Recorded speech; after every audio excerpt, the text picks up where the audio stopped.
Gênesis capítulo 11. Quem achou, diga amém. Quem achou aí agora o versículo 26 em diante? Você achou? Camila, eu não achei Gênesis. É o primeiro. Passa o índice, introdução, e você vai ver Gênesis. Vamos lá. Diz assim o texto sagrado. Viveu Terá 70 anos e gerou a Abrão, a Naor e a Arã. Presta atenção, que eu sei que genealogia é uma coisa que às vezes dá uma preguiça, a gente só lê, mas não presta atenção. Mas eu quero que você preste atenção. Viveu Terá 70 anos e gerou a Abrão, a Naor e a Arã. Então qual é o nome do pai de Abrão, Naor e Arã? Isso. Terá gerou 3 filhos. Qual é o nome dos filhos dele? Isso. São estas as gerações de Terá. Terá gerou Abraão, a Naor e a Arã. E Arã gerou a Ló. Sabe aquele Ló que é sobrinho de Abraão? Então, ele era filho de Arã, o irmão caçula de Abraão. E olha que tristeza, versículo 28. Morreu Arã, ou seja, o filho caçula, o irmão caçula de Abraão, filho de Terá. Morreu Arã, estando seu pai Terá ainda vivo. Você vê que é algo tão contraditório à natureza da vida, da cronologia humana, que a Bíblia, que a palavra de Deus faz questão de ressaltar que o problema não foi só Arã morrer, mas foi o fato dele morrer tão novo a ponto do seu pai ainda estar vivo. E isso é importante a gente ressaltar aqui, porque é o tipo de dor que quem nunca viveu só especula. Existem experiências que você só pode especular, imaginar. Você não tem dimensão da perda, da dor, do trauma causado pela perda. Você vê que uma esposa perde o marido, ou o marido perde uma esposa, o nome é viúvo, viúva, não é? Se um filho perde um pai, uma mãe, ele é chamado de órfão, de órfã. Mas qual é o nome que se dá para pais que perdem filhos? Não tem, porque isso é totalmente contrário à lógica da vida, não tem nome para isso.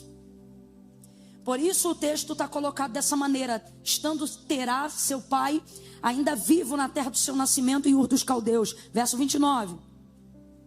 Abrão e Naor tomaram mulheres para si. O nome da mulher de Abrão era Sarai, e o nome da mulher de Naor era Milca, filha de Arã, pai de Milca e de Iscá. Sarai era estéril, não tinha filhos. Tomou então Terá a Abrão, seu filho, a Ló, filho de Arã, filho do seu filho, a Sarai, sua nora, mulher de seu filho Abraão, e saiu com eles da terra de Ur dos Caldeus para ir à terra de Canaã. Responda para mim então, se você está acompanhando a leitura comigo. O texto diz que Terá saiu com a família inteira da terra de Ur dos Caldeus para ir à terra de Canaã. Então aonde o pai de Abraão queria chegar? Canaã. Ele é um homem de visão.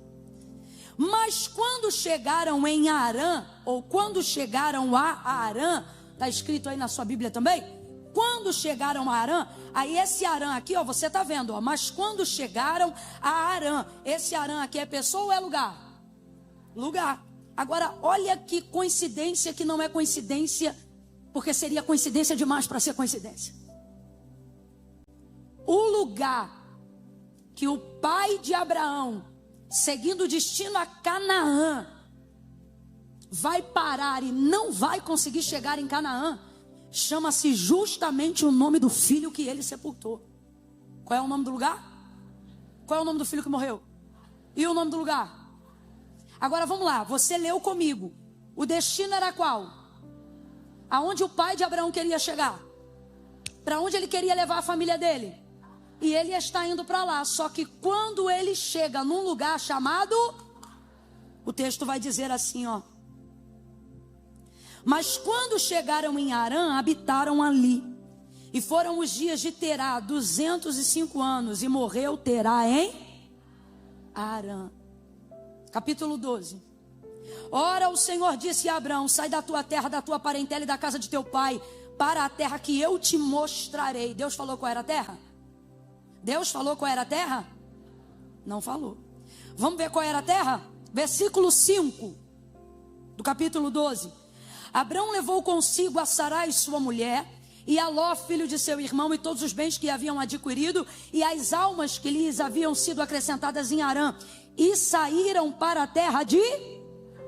E lá chegaram. Aonde o pai de Abraão queria chegar, ele não chegou, mas Abraão chegou. Eu estou ali sentada e Deus está falando comigo, gerações. E eu dizia, Senhor, confirma a tua palavra, confirma a tua palavra.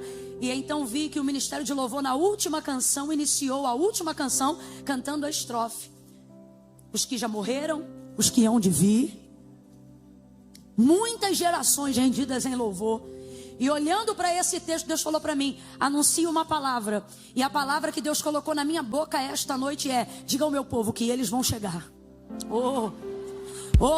Eu vou contar de 1 a 3. Você vai liberar essa palavra e aí depois você vai sentar. Mas você não vai sentar enquanto não liberar essa palavra. Eu vou contar de 1 a 3. Espera, quando eu disser 3, você vai olhar no olho dessa pessoa que está do seu lado. Camila, mas eu não conheço essa pessoa. Faz ela entender que ela não veio para uma noite de entretenimento gospel. Deixa ela perceber que ela sentou-se ao lado de um profeta do eterno, de uma profetisa, que essa noite é noite de resposta para muitas questões que você vem perguntando na tua vida. Aonde eu vou chegar? Qual é o meu propósito? Será que eu já vivi tudo que eu tinha para viver? Será que... Ei, Deus me trouxe hoje aqui para dizer, você vai chegar. Você vai chegar. Vai chegar em destinos que foram traçados, mas que não puderam ser concluídos. Mas o Senhor vai te fazer chegar. Tu vai honrar os que vieram antes de você e vai levantar régua para aqueles que virão depois de você. Eu vou contar de 1 a 3 e no 3 você vai gritar para esse irmão, você vai chegar lá. É 1, prepara. 2, vire em direção a ele. 3, diga, você vai chegar. Você vai chegar. Vai chegar onde seus pais não chegaram. Vai chegar em lugares que vão abrir portas para que seus filhos cheguem além de onde você foi. Deus está repreendendo espírito de fracasso e de desistência. Eu vou dizer de novo, você vai chegar. Senta dando glória a Deus aí. Oh, glória! Aleluia! Aleluia! Glória!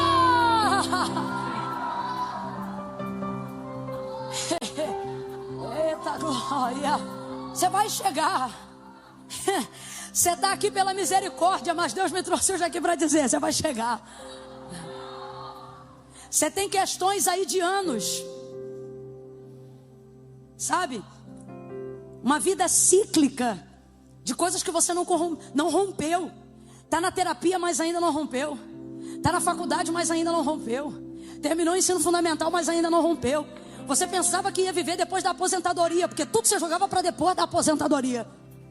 Depois que eu me aposentar eu vou viajar, depois que eu me aposentar eu vou construir, depois que eu me aposentar eu vou, e não rompeu. Então você tinha motivos para não se emocionar, para não deixar essa palavra tocar tua alma, que fará teu espírito. Não, Camila, eu não me emociono mais, eu não sou uma garotinha. Não, Camila, eu não me emociono mais. Você está vendo que eu estou aqui, eu não estou no Kids. Não. Só que Deus me trouxe aqui e eu estou... Rapaz, eu estou crente hoje, porque se tem alguém aqui que está pregando hoje para si mesma, sou eu também. Sabe quando Deus te usa para os outros, mas Deus está falando contigo? Ixi, está acontecendo muito hoje. E Deus está falando comigo e eu não estou só pregando uma palavra. Eu estou pregando uma convicção espiritual. Está aqui. Eu não poderia produzir isso de mim mesma, porque eu estou num momento talvez semelhante ao seu, em questões cíclicas, coisas que não rompem. E eu seria o tipo de pessoa que, se hoje estivesse nesse culto e alguém pegasse o microfone para dizer, Deus vai dar vitória, eu ia dizer, amém, Senhor, abençoa meu irmão, eu vim aqui para te adorar, já me sentindo a própria Jó. Tipo, não importa, eu não vim aqui porque eu tenho, não vim aqui porque eu quero ter, vim aqui para te adorar. Mas há uma convicção no meu espírito. E o que o Senhor está dizendo é, você vai chegar.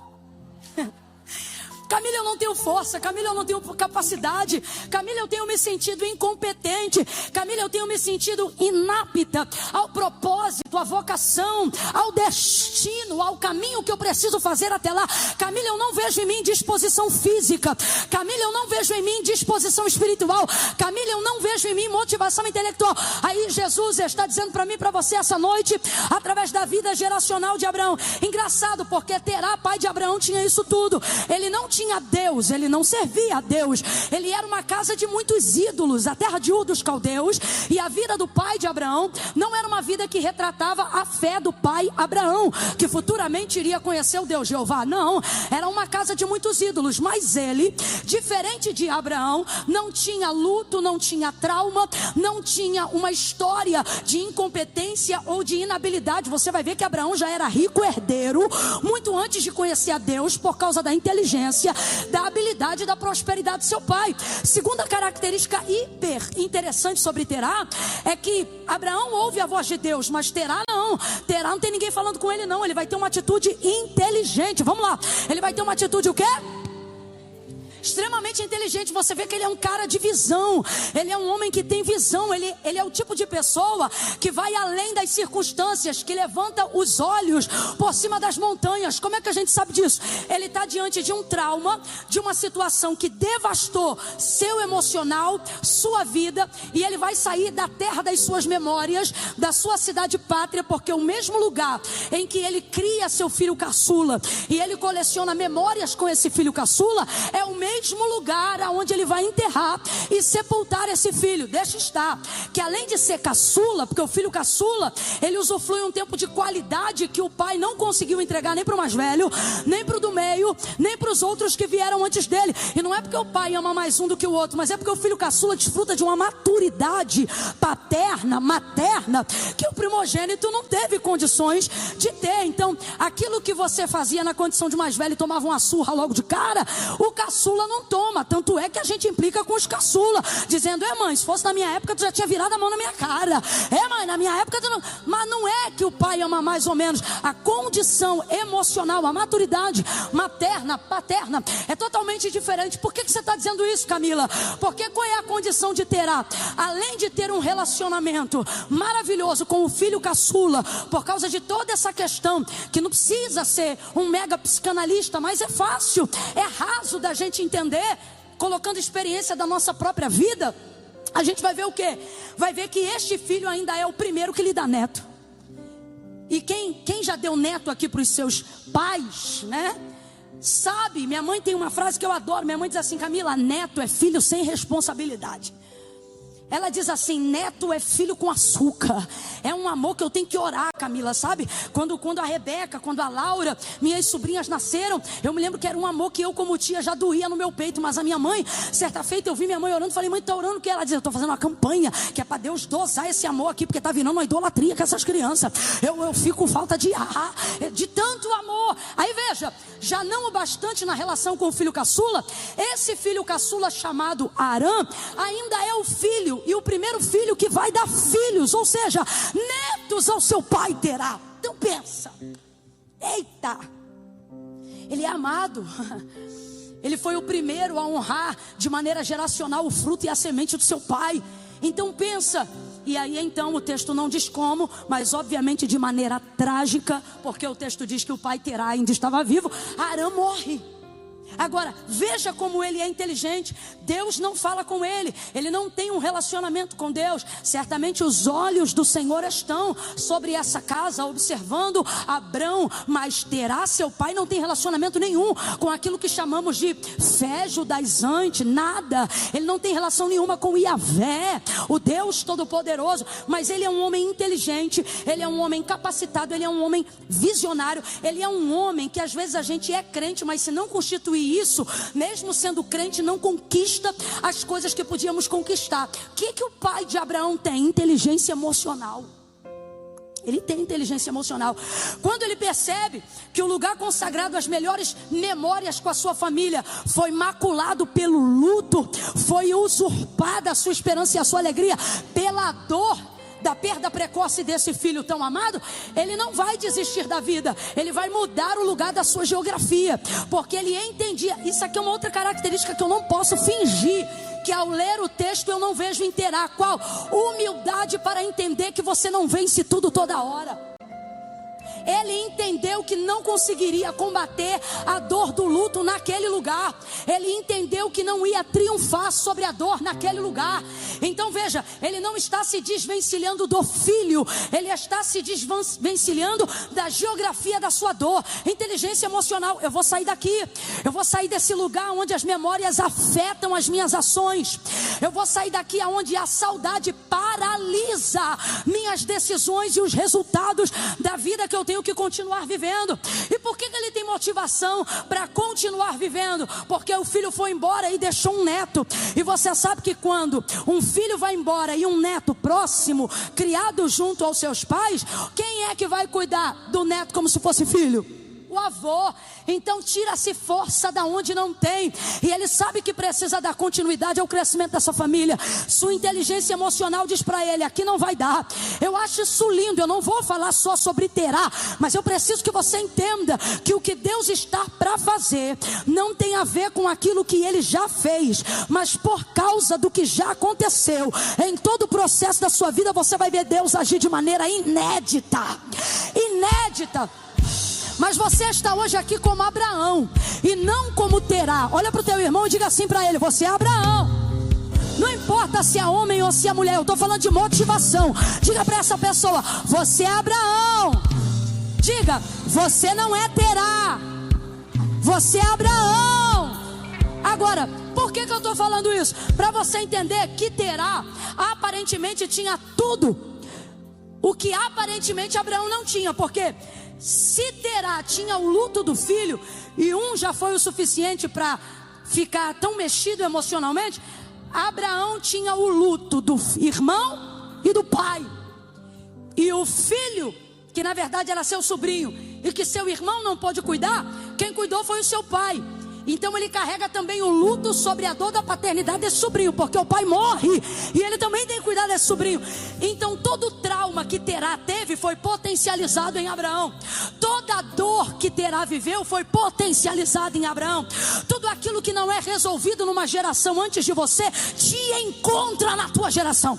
É por isso que você não entende. Você que é mãe, você que é pai, vença os demônios da tua geração. E não deixe os teus filhos encontrarem com os demônios. Deixa eles se encontrarem com os anjos de Deus subindo e descendo na terra, que eles descansarem.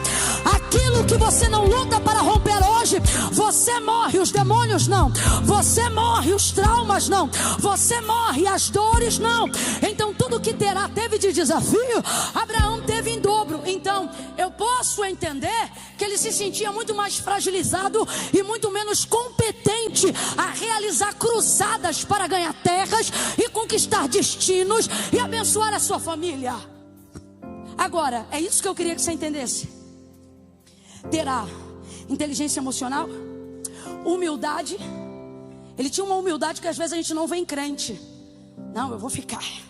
Não, eu vou confrontar. E você fica flertando com a geografia da tua dor. Fica olhando álbum de foto que só rouba a tua energia, igual ralo. Ralo emocional da vida de muito cristão está aberto. Tem promessa, tem palavra, tem unção, mas a vida não rompe. Não é porque não tem vida espiritual em dia, mas é porque não tem inteligência emocional em ordem. Você está sempre ladeado por toda a geografia da sua dor, visitando os mesmos lugares, conversando com os mesmos ambientes, trazendo sempre as mesmas desgraças de assuntos que não promovem edificação, restauração, cura nem bálsamo. A casa dos seus amigos não parece casa de amigos, parece um leprosário, o lugar de encontro onde um lambe a ferida do outro. Não rompe por isso. Mas esse cara não tem Deus, mas tem inteligência emocional. Esse cara não tem Deus, mas tem competência. Esse cara não tem Deus, mas tem um destino. E pelo visto o destino dele é tão bom, tão bom, tão bom, que quando Deus levanta o filho, Deus bota o filho no mesmo destino. Então esse homem, ele tem uma percepção. Agora, vamos à parte que realmente interessa. Apesar de toda a competência, apesar de toda a visão, apesar de toda a habilidade, apesar de toda direção, responda aí com exatidão: Terá chegou? Chegou, gente? Não chegou. O outro tem o dobro de carga, porque um enterrou um, o outro enterrou dois. Um foi frustrado uma vez, o outro foi frustrado duas. Isso aqui é bom até para você entender. Por que que Deus, quando se revela a Abraão, não diz assim para Abraão: Abraão, sai da tua terra, da casa de teu pai, do meio da tua parentela, e vai para Canaã. Para você entender. Você imagina o lugar que eu saí da minha casa para ir para uma terra que meu pai chamava de Canaã. No meio do caminho meu pai para em Harã e eu moro nela até hoje. E eu tive que sepultar o meu pai na terra que levava o nome do meu irmão. É aqui que eu vivo, é aqui que eu moro. Agora me aparece um Deus dizendo: sai daí que eu vou te levar em Canaã. Vamos falar a verdade? Qual era a primeira coisa que ele ia raciocinar? O próximo a morrer ou sou eu, ou é Sara, ou é Ló. Porque no caminho desse destino foi ali que eu sepultei pessoas. No caminho desse destino foi ali que eu perdi a esperança. No caminho desse destino foi ali que a dor me visitou. Então, quantas vezes estamos aprisionados na comodidade do medo, na geografia da nossa dor? Mesmo salário, mesmo critério, mesma vidinha, mesmo tudo igual. Não porque não tem potencial, mas porque o trauma não deixa você romper. Aí vem Deus e te sacode dizendo assim: eu vou fazer uma coisa nova. Eu estou te chamando para a única maneira de Deus motivar você a sair daí é Ele te contando parcialmente a obra que Ele tem com você. Porque se Ele te contasse tudo, tu não saía do lugar. Se Ele contasse que tu seria perseguido, tu não aceitaria ministério. Se Ele tivesse te contado que você ia viver não só luto de gente, família, mas lutos emocionais, traumas e traições, você jamais estaria no meio do caminho que você tem caminhado. Mas como é que Deus faz com a gente? Deus fala com a gente do destino e do triunfo, mas não fala do caminho enquanto a gente não continuar a caminhar. Ou melhor, não fala do destino enquanto a gente não estiver no caminho. Você já percebeu? Deus quando levanta os profetas para Israel e para as suas peregrinações, é igualzinho com a gente. Deus nunca começa dizendo assim: ó, vou fazer, olha, você vai passar tal e... Não, a gente fica emocionado na hora da profecia. Se liga nessa daqui, ó. Se eu não me engano, Jeremias, né? Eu irei adiante de ti, endireitarei os caminhos tortuosos, quebrarei os ferrolhos de ferro, arrebentarei os cadeados de bronze. Ei, eu vou abrir um caminho no deserto, eu vou preparar caminho, eu vou abrir rios em regiões ressequidas. São só palavras de vitória. A gente fica tão emocionado quando Deus está falando de um destino que a gente ainda não sabe onde é, que a gente só fica alegre, pula e dá glória. Mas se a gente parar para raciocinar um minutinho, sabe o que a gente vai lembrar? E a gente vai pensar: rapaz, que lugar é esse que Deus está me levando que vai ter que endireitar? Na hora eu só dei glória, mas que caminho é esse que vai ter ferrolho, cadeado? A gente só pensa no triunfo, ó. Pelejarão contra ti, mas não prevalecerão, porque eu sou contigo para te livrar. A gente só pensa no livramento, a gente já entra na marcha. A gente acredita no sobrenatural, a gente acredita no recurso, a gente acredita em tudo e vai para casa dando glória a Deus. Mas por que Deus não diz o lugar exato do destino enquanto a gente não começa a caminhada? Porque se Deus fala antes de tocar na nossa motivação para sairmos de lá, a gente não sai. Olha para cá. Deus nunca vai tocar no teu trauma antes de tocar na tua motivação. Camila, Ele vai me curar? Ele vai. Camila, Ele vai me restaurar? Vai. Camila, Ele vai me surpreender? Também. Camila, Ele vai me conduzir? Com certeza. O que eu acho lindo de Deus é que para ninguém que Ele chamou pessoalmente, Ele disse: eu te espero lá. Não, para todos que Ele chamou, Ele disse: eu vou contigo. Isso é maravilhoso. Deus não está me esperando no destino, Ele está disposto a fazer comigo o caminho. E essa é a minha alegria. Essa deve ser a sua alegria. Mas não há motivação para sair da depressão, para sair da procrastinação, para sair da síndrome do pensamento acelerado, para sair de um emprego que mais parece um Egito do que uma forma de ganhar a vida. Não há motivação, não há força, enquanto Deus não colocar em você a motivação necessária. Você já pensou Deus chegar para Abraão e falar: levanta, pega as tuas coisas, arruma tudo que eu vou te levar para Canaã? Eu tenho para mim que ele ia dizer: eu não sei que Deus é o Senhor, mas eu não vou não. Eu não vou não. Deus diz assim para ele. Agora, pense comigo. Deus já sabia que era Canaã a terra, sim ou não? Mas não fala para ele. Olha com carinho para quem está do seu lado e diga assim para essa pessoa: Deus. Não, você não olhou, estou te dando uma chance. Vai, diga: Deus não te contou tudo.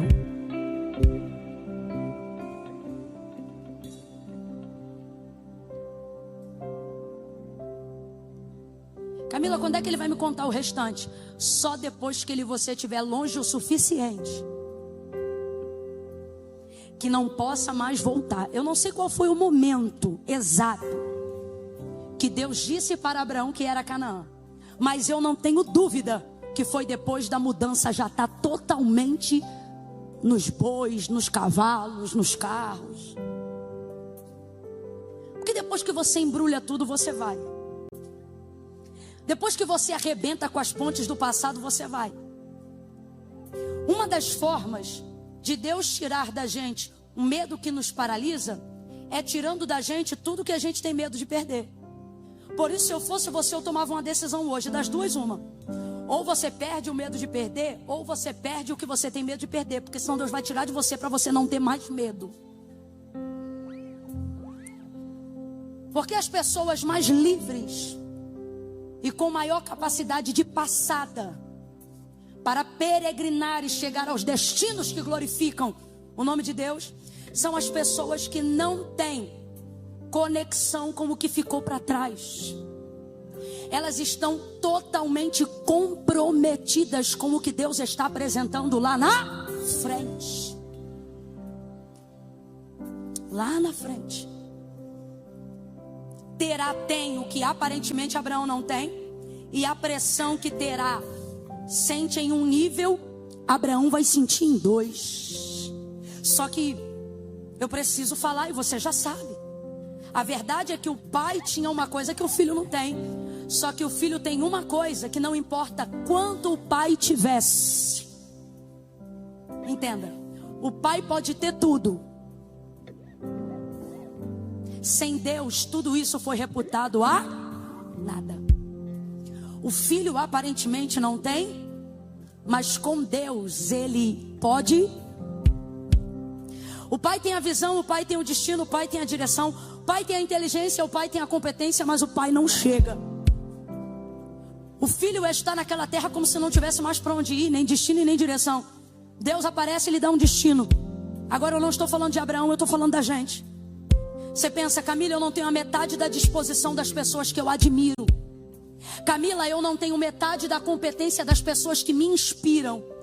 Camila, quanto mais eu vejo as minhas referências na rede social, mais eu admiro elas e mais eu me envergonho de mim. Quanto mais longe eu vejo que elas vão, mais aumenta meu sentimento de inferioridade e de comparação, por perceber que eu não cheguei nem na metade do caminho que elas estão fazendo, e isso está minando a minha energia.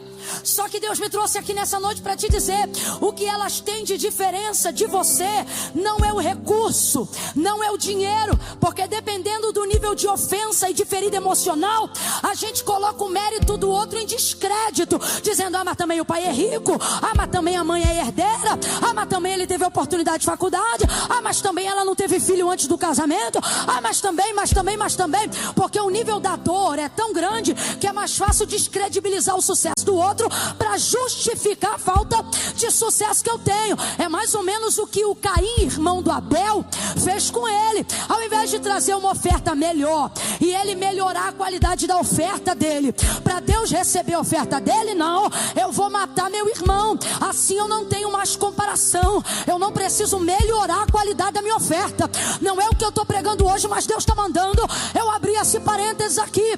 Pare de desqualificar as conquistas das pessoas que estão em lugares de maior relevância em relação a você. Ao invés de matá-las com fofoca, com difamação, com mentira e com comparação, melhore a qualidade da tua entrega. Que Deus também honra você, levanta você e direciona você. Fecha o parêntese. Então olha a situação de Abraão. Ele não tem aparentemente tudo que o pai tem, mas ele tem aquilo que o pai nunca teve: Deus. Todas as pessoas que te inspiram, todas as pessoas que de alguma maneira te dão ou são referência para que você chegue um pouco mais além de onde você já tem chegado, Deus está dizendo para a gente aqui nessa noite: o diferencial delas não foi o dinheiro, não é a faculdade, mas ainda que seja, qual é o seu diferencial? Deus nos trouxe hoje aqui para dizer: seu diferencial sempre fui eu. Sou eu que abro porta para você. Seus recursos não são como os recursos do mundo. Seu dinheiro não é como o dinheiro do mundo. Sua administração não é como a administração do mundo. Seu caminho não é como o caminho do mundo. Seu destino não é como o destino do mundo. Então pare de utilizar uma comparação mundana para justificar uma frustração, uma angústia que na verdade, pasme, é Deus que está produzindo em você. Para você entender que o recurso que você precisa não está no plantão que você vai dobrar. Para você entender que o recurso que você precisa não está em uma vida de ativismo acelerada o tempo todo. Aí você diz: mas Camila, eu conheço pessoas que usaram este método ativista e devastador, e elas chegaram sem famílias, chegaram sem ter alguém para entregar o primeiro pedaço de bolo, chegaram sem ver seus filhos crescerem, chegaram com o pai para um lado, mãe para o outro, filho para o outro, e alguém que não quer ver ou a cara do pai ou a cara da mãe, chegaram tendo um vizinho como alguém mais próximo do que o próprio pai, chegaram tendo na babá alguém mais próximo da sua família do que a própria mãe. Eu vou falar como se me deu ordem o Senhor: é assim que você quer chegar? Não. Primeiro, não queremos chegar sem a nossa família. Porque, irmão, só quem já viajou para fora ou já comeu uma coisa que a família não podia comer, que vai saber o que eu estou falando agora. Você está num lugar bonito. É maravilhoso, você se sente privilegiado, mas você pensa na hora: queria que fulano, ciclano tivesse aqui. Você pode estar em companhias excelentes comendo uma iguaria. Se for uma coisa muito especial que você não tem condições de comer ou de ver sempre, você pensa na hora: se eu pudesse, levava um pedacinho para fulano. Verdade ou mentira, gente? Verdade ou mentira? Você não pode querer chegar sem sua família. Pastor Josué Gonçalves, eu me lembro que ele popularizou uma frase que virou um bordão entre nós maravilhoso: que nenhum sucesso compensa o fracasso de uma família.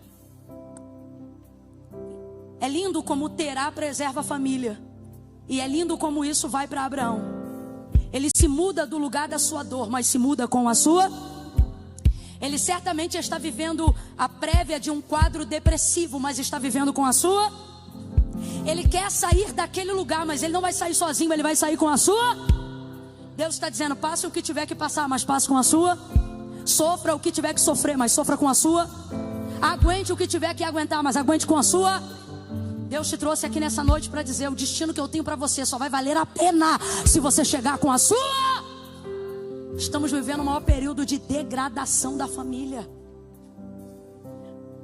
Não tá bom, separa. Não gostou, interna. Seu pai é assim assado, esquece ele em algum lugar. Sabe? Soluções rápidas para problemas profundos que só geram mais problemas. Só que Deus está dizendo aqui para nós: esse homem nem Deus conhecia, mas eu acredito que por respeitar muitos princípios era tão visionário. Qual princípio ele respeitou? Seja o que for, venha o que vier, passe o que eu passar, doa o que doer, vai ser junto com a minha família. Sai, Terá, então de lá. Está caminhando, mas quando ele chega naquela região geográfica que se chamava Harã, ele trava. E por que ele trava? Porque você não pode flertar com aquilo que você ainda não venceu. O problema aqui não é Harã estar no caminho. Você quer que eu te diga qual é o problema aqui? O problema é que Harã deveria ser um lugar de passagem. Completa aí para mim, por favor. Harã deveria ser um lugar de... Vamos, Harã deveria ser um lugar de... Só que ele decidiu passar a noite lá. Ele não decidiu montar acampamento permanente em Harã, porque o destino era Canaã. Mas sabe aquela coisa? Só hoje para matar a saudade? Só hoje porque deve ter algum sinal ou significado? Isso sou eu que estou falando. Uma coisa é certa: o lugar que deveria ser um trânsito passageiro se tornou o lugar onde ele armou a tenda do acampamento para passar aquela noite, e depois a outra noite, e depois a outra noite. E Harã não é uma terra ruim. Redobre a sua atenção, porque eu vou descortinar um plano do inferno na tua vida para esse ano agora. Harã não é ruim. Me ouça com atenção e complete para eu ter certeza que você está acompanhando a mensagem. Ele parou em Harã e ficou 1 dia, 2, 3, e no final estava morando ali. E por que ele está morando ali? Porque Harã não é um lugar, não é. Harã não é ruim. Não tem água como Canaã, mas tem água. Não tem frutos do tamanho como Canaã, mas tem frutos. Não é uma terra boa como a terra de Canaã, irmão. Canaã é uma terra muito boa, não só porque foi escolhida por Deus para ser dada a herança de Abraão e Israel, mas porque ela em si, materialmente, já era uma terra muito boa. Então veja, Harã também tem frutos, mas não como de Canaã. Canaã é tão bom que é utilizado como tipologia de terra da nossa chegada. Utilizamos ou Canaã ou Jerusalém para falar do céu, para falar de lugar de vitória completa. Foi o lugar que Deus introduziu o seu povo depois de 400 anos de silêncio, de escravidão, para que esse povo recebesse a recompensa geracional de tudo aquilo que havia sido depositado na vida desse homem. Então veja, Canaã é incomparável, mas eu preciso te dizer, Harã não é ruim. Harã não é ruim. Harã tem água, Harã tem terra, Harã é lugar de agricultura, Harã tem plantio. Harã não é ruim. Olha para alguém aí, pregue, me ajude a pregar. Diga, Harã não é ruim. Diga, Harã não é ruim. Só que olha para cá, se você voltar seus olhos para Canaã, você vai entender que não é sobre Harã não ser ruim, é sobre Canaã ser. Isso, vem comigo, vamos lá. Não é sobre Harã não ser ruim, é sobre ter certeza que Canaã é. De novo, não é sobre Harã não ser bom, é que Canaã é. Só que quando você está no caminho do seu destino, do seu chamado, da sua vocação, da restauração da sua família, da sua prosperidade financeira, do compartilhamento da visão que Deus te deu ao mundo, seja qual área for que Deus esteja te conduzindo neste ano de 2025, quando você está no caminho para lá, quando você está vivendo lutas, mas está caminhando para lá, está num sábado de feriado, mas veio ouvir uma palavra porque está caminhando para lá, quando você está em angústia, mas está caminhando para lá, está confuso, mas não desistiu do chamado e está caminhando para lá, está passando crises, mas está caminhando para lá. Quando você estiver fazendo essa caminhada, você será experimentado nela. Então Satanás, guarde isso. Satanás não vai aparecer para você com cauda, com chifre, com tridente. Não vai. Você sabe onde você vai chegar. Ele não vai aparecer no escuro. Isso não é o suficiente para te tirar da visão, do negócio que Deus te deu, da família que você está construindo, do ministério que Ele te entregou. Deus te impactou com a visão. Então isso não será o suficiente. O que Ele vai fazer então? Ouça.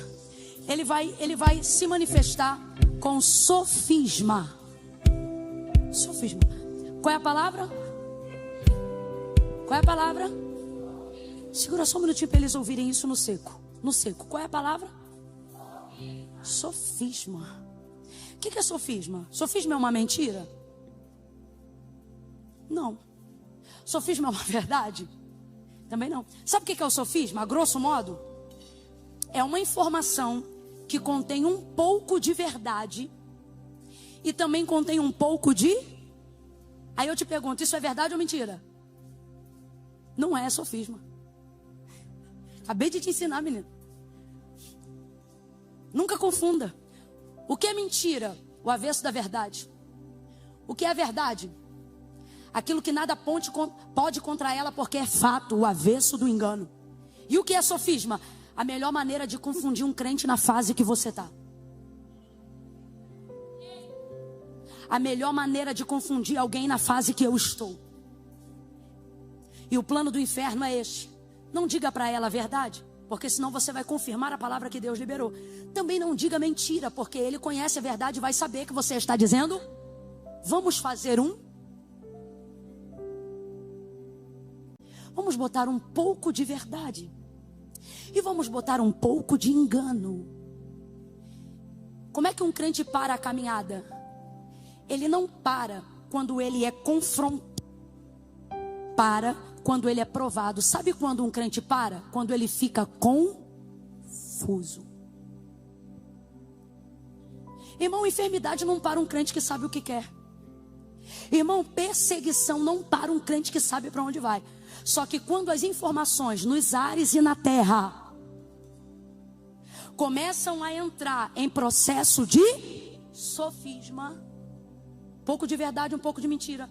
É por isso que eu não gosto de gente que aceita profecia de quando o profeta acerta 80%, mas erra 20%. Me irrita. É muita sede de querer acreditar em tudo. Vou te dar um exemplo, falar rasgado. Você está fazendo cara de que não sabe do que eu estou falando, mas tu sabe. Aparentemente Deus pega alguém e usa alguém pra gente. Aí a pessoa fala uma informação. Batata, cara, isso aí serve pra mim, é isso. Manda mais uma. Meu Deus, está tudo batendo, tudo batendo. Manda mais uma. Ai, que confirmação, você já está chorando, dizendo, meu Deus. Ai, deixa falando comigo. Mais uma. Certo? Mas daqui a pouco entrega um troço atravessado que não faz sentido. Não confirma, não testifica. E aparentemente não era para você. Eu já vi acontecer do meu lado. A pessoa vem e entrega uma coisa, bate. Mais uma coisa, bate. Mais uma coisa, bate. Meu Deus, minha mãe solteira, esperando no Senhor há 28 anos. Meu pai falecido. Aí eu me lembro que uma vez uma moça veio. Minha mãe é muito efusiva no espírito. Minha mãe é sanguínea hemorrágica. E aí ela no culto chorando. Daqui a pouco veio uma profeta. E falou uma coisa, minha mãe. E aparentemente tudo batendo. Daqui a pouco ela diz assim: e aquele que tem levantado a mão contra ti para te agredir? Aí minha mãe: oi. Não para agredir, mas tudo que minha mãe queria há mais de 20 anos era uma mão. Não tinha mão, não tinha nada. Não tinha nem como ter agressão, porque eu não tinha nem mão. Não tinha nada. Não bateu. Ah, mas bateu o restante. Ah, até ali o vaso falou, foi de Deus. Depois foi da carne. Ok, cada um com a sua opinião. Mas sabe qual é o resultado final? Depois que termina tudo. Porque seria bom se dissesse assim, ó: até aqui foi Deus que falou, agora sou eu que estou dizendo, tá? Aí beleza. A gente pegava a informação e separava. Mas não. Traz uma confusão na nossa cabeça. E aí eu te pergunto: é verdade? Não, porque nada pode contra a verdade. É mentira descarada? Também não, porque bateu uma parte. Então o que é isso? Tu acha que Satanás tem medo do culto? Não vigia não, para ver se ele não senta do teu lado aí na cadeira. A irmã diz: ele está amarrado. Irmão, tem que vigiar. Eu tenho que saber qual é o destino. Quando eu conheço a voz de Deus em casa, eu não me confundo com o que Ele fala na rua. Não importa pela boca de quem Deus esteja se manifestando. Então, na fase que eu e você estamos, Satanás não vai entrar com mentira. Satanás não vai entrar, não, ele vai chegar com sofisma. Ele vai pegar um pouco de verdade, vai pegar um pouco de mentira, vai fazer uma salada e vai te deixar confuso. Para que você fique atônito. Vou ou não vou? Então é de Deus ou não é? Então eu faço ou não faço? E com isso, passou um ano e tu tá parado. Agora, por que isso vai acontecer com Terá? E aí eu volto a Terá e não a comparação da nossa vida, porque Terá não era crente. Mas você vai entender o que eu estou falando aqui no profético. Qual é o problema? Por que a gente fica assim? Porque a gente acomoda um pouco do que a gente quer com um pouco do que a gente queria ter, mas não tem, e se satisfaz num lugar que Deus não falou. O que é Arã na nossa vida hoje em comparação à vida de Terá, que é a lição que Deus está nos dando hoje como resposta para como o ano de 2025 será conduzido na nossa vida depois dessa noite. A ideia de que eu não vou dar um lugar ruim, contar uma mentira para ele. Eu só vou preparar uma cama quente. Não é o salário que Deus prometeu, mas é um salário que eu posso pagar. Não é a casa que Deus falou, mas é uma casa que vai acomodá-lo. Não é o carro que Deus disse, mas é um carro que vai acomodá-lo. Não é o ministério que Deus disse que ele ia viver, mas é uma forma de protelar a entrega dele para Deus enquanto eu coloco ele num lugar de comodidade confortável. Porque num espinheiro, meu filho, você procura um lugar, mas numa caminha gostosa, com água, com fruta, com suquinho, com tudo, você diz, dá para ficar mais um dia. E é nesse lugar que alguns de nós têm morado.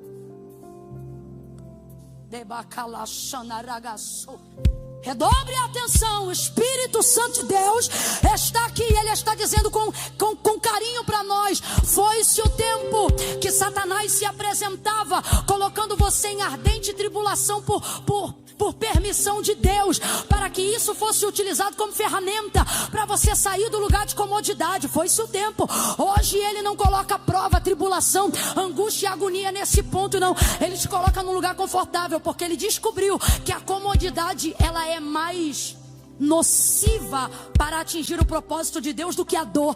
Quando você está em angústia, você vem logo para o altar. Tu nem é de consagração, mas quando a luta aperta, tu ora de manhã. Tu nem é de campanha, mas quando todas as portas se fecham e não tem ajuda de lugar nenhum, na hora você lembra de entregar para Deus um jejum, um voto. Porque a dor e o sofrimento sempre foram escola e mola propulsora para Deus nos projetar. Satanás, percebendo isso, o que ele fez? Deus, não precisa abençoar não, deixa que eu dou. Eu vou dar tudo que se parece com aquilo que tu disse que ia dar para ela.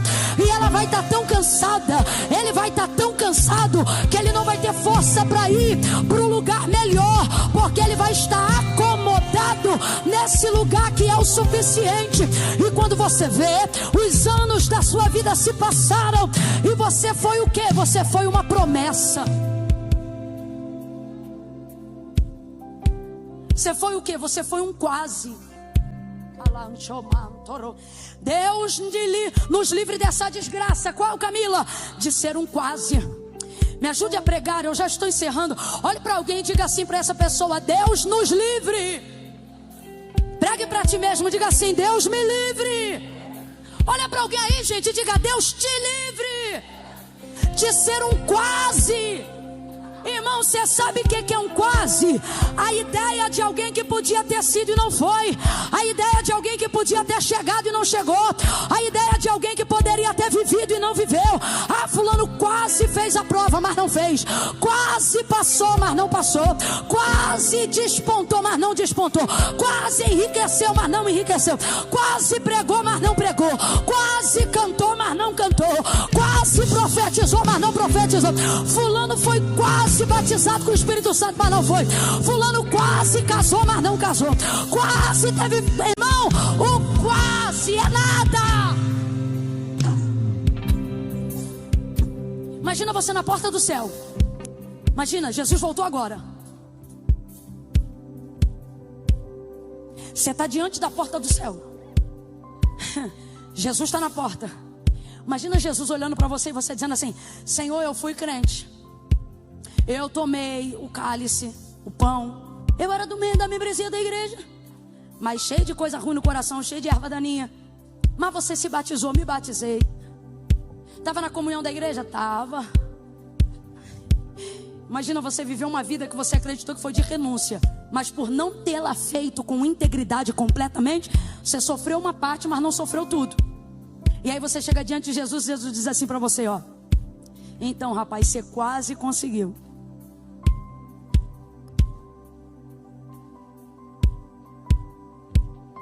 Não, isso é no seco, isso é no seco. Isso é no seco, nego, isso é no seco. Imagina. Você quase conseguiu. No seco, para eles sentirem. Segura, segura. Isso vai ser assim. Imagina. Você falar assim: ah, eu não servia direito, mas o Senhor viu que eu servi um pouco. Eu não orava direito, mas o Senhor viu que eu orei um pouco. Eu não lia muito a Bíblia não, mas o Senhor via que de vez em quando eu lia. Eu não consagrava não, mas o Senhor via que de vez em quando eu consagrava. Eu ia em tudo que é culto, eu só não entregava a vida lá na frente, mas o Senhor via que eu sempre gostei do Senhor. O Senhor sempre estava aqui, ó. Meu coração. Imagine Jesus olhando para mim, para você. Está repreendido. Para mim não, para você. Quem está ligado falou, para mim também não. Não, tu não estava ligado, está falando agora. Imagine ele olhando para você e dizendo, meu filho, você quase venceu.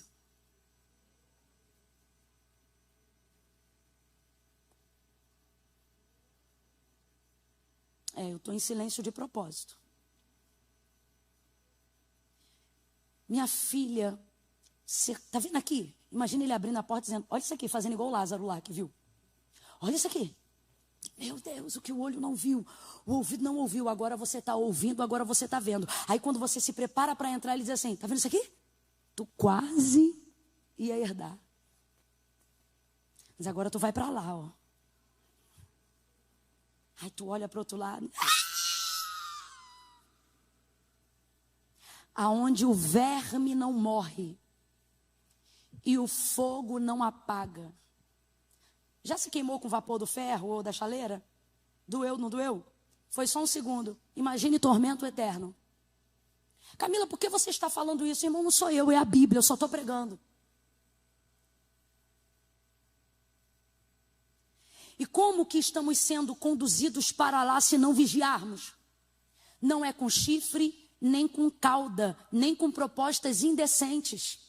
Porque na fase que estamos, reconhecemos chifre, cauda, tentações e propostas indecentes. Então, como conduzir essas pessoas a uma mediocridade espiritual, intelectual, a ponto de que suas mentes sejam cauterizadas para que elas jamais vivam Canaã? Para que elas jamais cheguem no lugar do cumprimento da promessa, para que elas sejam a vida inteira apenas uma promessa. Como? Coloque elas em Harã. Faça elas passarem uma noite e será o suficiente para uma queda eterna. Por quê? Porque a primeira parte, oferecer o cardápio da queda, é do demônio. Fazer o pedido é com a gente. Deus me trouxe aqui nessa noite para dizer para quem está indo para Canaã: não flerte em Harã. Não troque olhares em Harã. Tem um órgão pesado, uma coisa meio Potterhouse, igreja americana, uma coisa que dá medo com poder ao mesmo tempo. Tipo glória de Deus. Se tu tiver aí, chama. É isso mesmo. Eu já fico americana.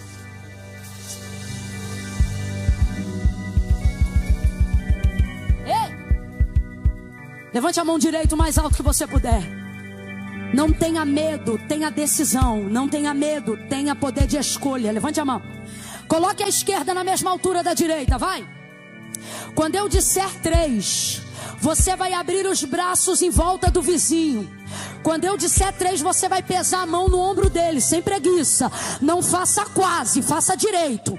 Quando eu disser 3, você vai abrir os braços em volta do ombro dele ou dela. Vai deixar essa pessoa sentir o peso da mão, da sua mão e da unção que você carrega no ombro dele ou dela. E você vai dar um susto santo, porque este tópico é despertamento e é livramento para a nossa vida. Satanás não vai te enganar e você não vai caminhar apenas 1 milha, mas vai caminhar 2 até chegar ao destino que o Senhor falou.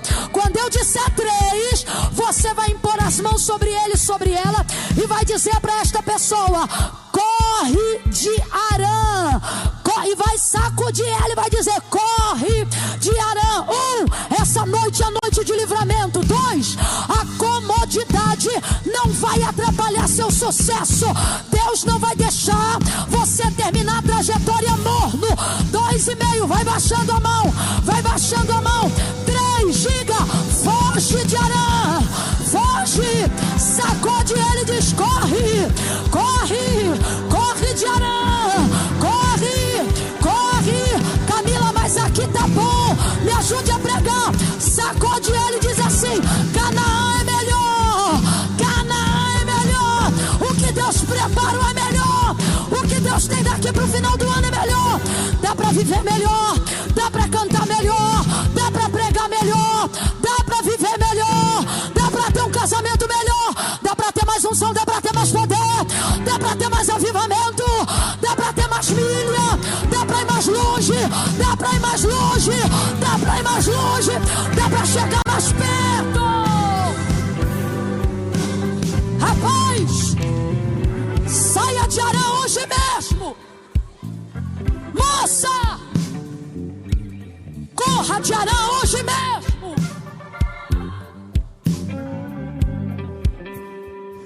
Ainda bem que eu vi. Hoje mesmo. Vou falar como boa carioca. Já falei cara, devo ter escandalizado os dois. Desculpa, é coisa de carioca. Vaza!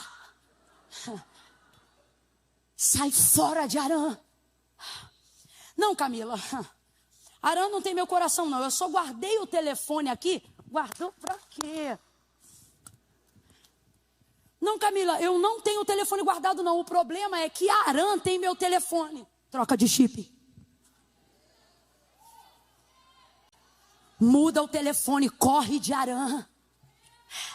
Você está pensando que Arã é o lugar que você vai viver sua vida. Só que Satanás está olhando para Arã e ele, quando olha para você, não vê você. Sabe o que ele vê? Uma lápide no seu lugar, uma sepultura com o seu nome.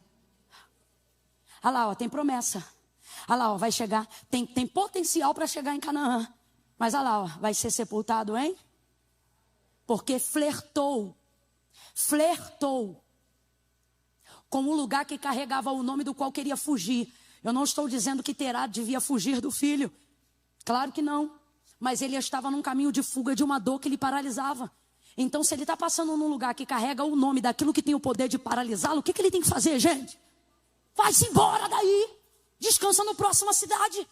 Mas não. Passou em Arã e lá ficou. E lá foi sepultado. E todo mundo foi obrigado a viver ali. Porque a geração seguinte, seus filhos, vão morar onde você construir casa. Então veja bem se você está morando onde você quer que a sua descendência conquiste a terra. Não era o lugar de destino final. Primeiro porque não era onde seu pai queria ficar. Ficou ali por força de uma dor que não soube resolver, por causa de não conhecer um Deus que tinha poder para superar aquilo por ele e com ele. Mas o seu pai Abraão, seu filho Abraão, a geração seguinte, vai ouvir a voz de Deus. Oh, eu estou sentindo a presença de Deus. Meu filho, bota a guitarra para gemer também, que Deus é contigo também. Deus não é só com eles não, Deus também é contigo. Oh, essa geração vai ouvir a voz de Deus. Oh, você vai ouvir a voz de Deus. Ano de 2025 não é o ano da tua sepultura, é o ano de você ouvir a voz de Deus com clareza. Você vai ouvir a voz de Deus e a paralisia vai sair do teu caminho. Você vai ouvir a voz de Deus e a apostasia não vai encontrar seu endereço. Eu estou profetizando, se eu não estivesse falando, mas eu estivesse debaixo desta profecia, eu estava glorificando a Deus como Abraão glorificou. Porque o texto diz que ele era fortalecido na fé, dando glória a Deus. Então eu vou falar de novo e te dar uma chance de ser fortalecido. Esta geração vai ouvir a voz de Deus com clareza. Esta geração será direcionada por Deus. Esta geração não ficará paralisada. A tua casa não vai morrer. Aonde terminaram os teus pais, por melhor que tenham sido os seus pais, Deus me trouxe aqui para dizer: em ti eu vou além, em ti eu vou além. Eu vou te sacar da minha aljava e eu vou acertar o alvo. E neste caminho, neste ano, quando alguém te perguntar qual é o teu nome, você vai dizer: flecha do Senhor, porque Deus vai usar minha vida para atingir o alvo da minha geração.